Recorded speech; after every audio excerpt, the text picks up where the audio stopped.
Hey, what's up guys? Today we're looking at Delta Force Hawk Ops, which is going to be a free-to-play first-person shooter developed by Timmy Studios. It's looking pretty good. It's kind of like a hybrid Call of Duty Battlefield, and it's launching with 3 modes. First one being Havoc Warfare, which is more like Battlefield. It's kind of like a large-scale multiplayer game with vehicles, tanks, helicopters, and ATVs. I definitely get Battlefield vibes from this, kind of like Conquest, or even like Call of Duty Ground War game modes. But you pretty much can expect big maps. It looks like it has some destruction in it. The second game mode, Hazard Operations, is your typical extraction style mode. It'll have players and AI squads in the mix. You'll loot items and rewards, battle against everybody to try to extract. And then the third mode is the campaign mode, which is actually a remaster of the original Delta Force story, Black Hawk Down.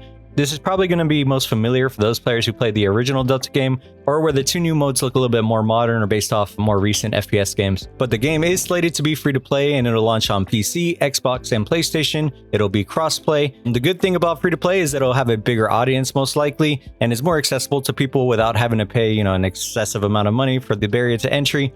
But on the flip side of things, when it's a free account, that makes it much easier for cheaters and hackers to just keep re-rolling accounts. So they'll have to invest in some good anti-cheat on that side of thing. But for a free-to-play game launching with 2 different modes, a multiplayer mode that we're kind of used to, bigger maps and stuff, and then a hazard operations mode, which is your extraction style, and a campaign, that's a good bit for a free-to-play game. So that's pretty cool.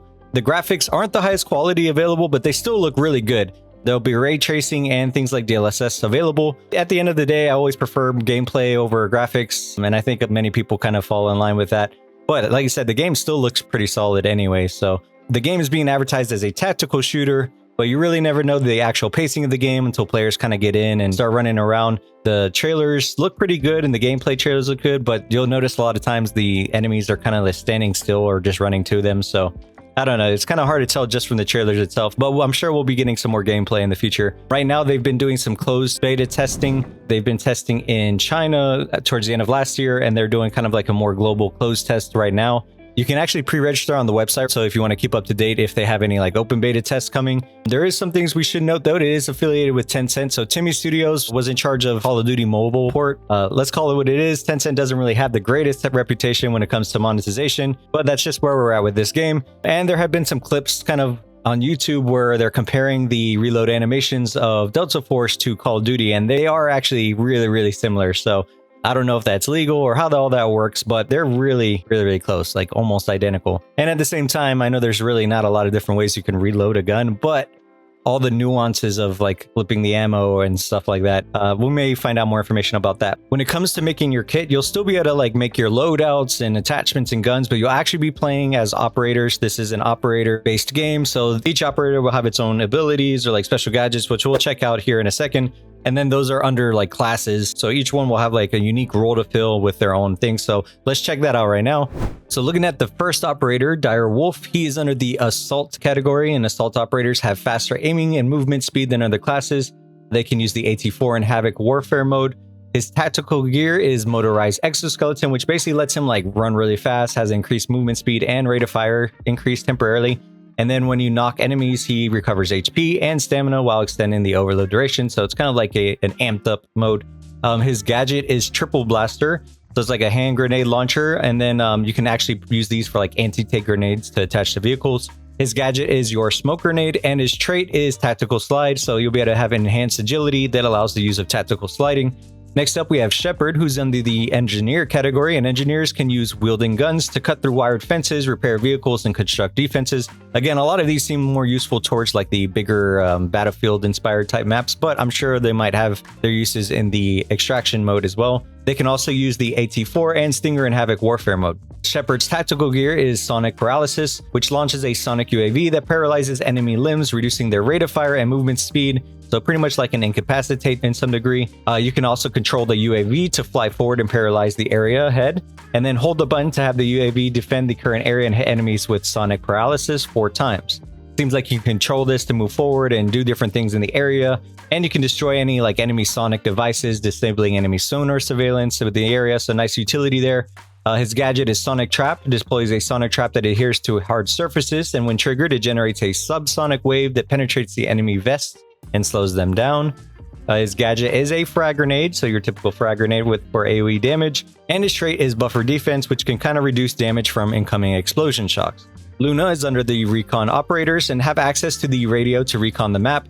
They can use respawn beacons in Havoc Warfare mode. Her tactical gear is Recon Arrow, which fires a arrow with a bow, and while flying, its arrowhead consumes power to probe the surroundings and mark exposed enemies, so kind of like a flying UAV, or a Sova UAV from Valorant type thing, most likely. Gadget is Volt Arrow, fires a Volt Arrow with a bow. Its arrowhead generates electric currents to deal damage over time. Also, I think very Sova inspired.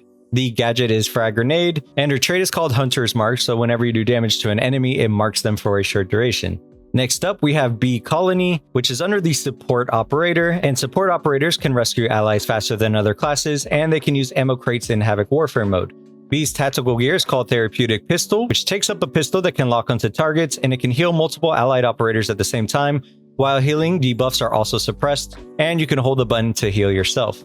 The gadget is called Smokescreen, launches a gesture-controlled UAV that emits a smokescreen while flying forward. This is the one that kind of looks like you can curve it most likely and hold and turn the button to change the direction of the smokescreen. The alternate gadget is called Hive Tech Smoke Grenade, which sounds like it's a healing type smoke for your allies. And the trait is called Quick Rescue, which injects a beehive of medical nanobots from the pistol into a downed squad mate to recover more HP.